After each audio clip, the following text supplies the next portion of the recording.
வணக்கம், welcome to my channel to C Usha. இன்னைக்கு நம்ம பார்க்க போறது நல்ல காரசாரமான மாங்காய் வத்தல் எப்படி செய்யுதுன்னு பார்த்தலாமா? அதுக்கு முன்னாடி இது வரைக்கும் நீங்க சப்ஸ்கிரைப் பண்ணலாம் பண்ணிட்டு பக்கத்துல இருக்கிறத லைக் அணியும் எடுத்துருங்க.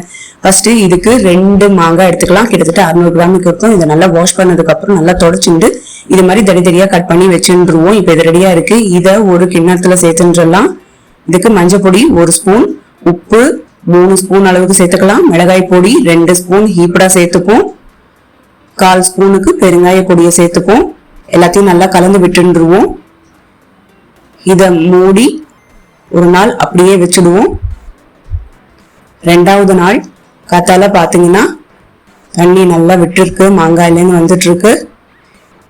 இந்த காயை மட்டும் ஒரு பிளேட்ல பரப்பி வச்சுடலாம்.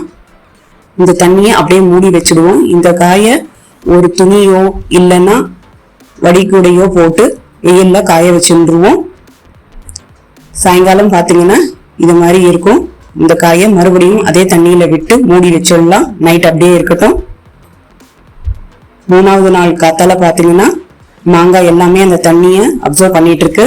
மறுபடியும் அதே பிளேட்ல டிரான்ஸ்ஃபர் பண்ணிட்டு பரப்பி வச்சுட்டு வெயில்ல வச்சிடலாம். 3வது நாள் சாயங்காலம் இந்த லெவலுக்கு காஞ்சி வந்திருக்கு. 4வது நாளும் வெயில்ல வச்சுட்டு எடுத்ததுக்கு அப்புறம் சாயங்காலம் இப்படி இருக்கும்.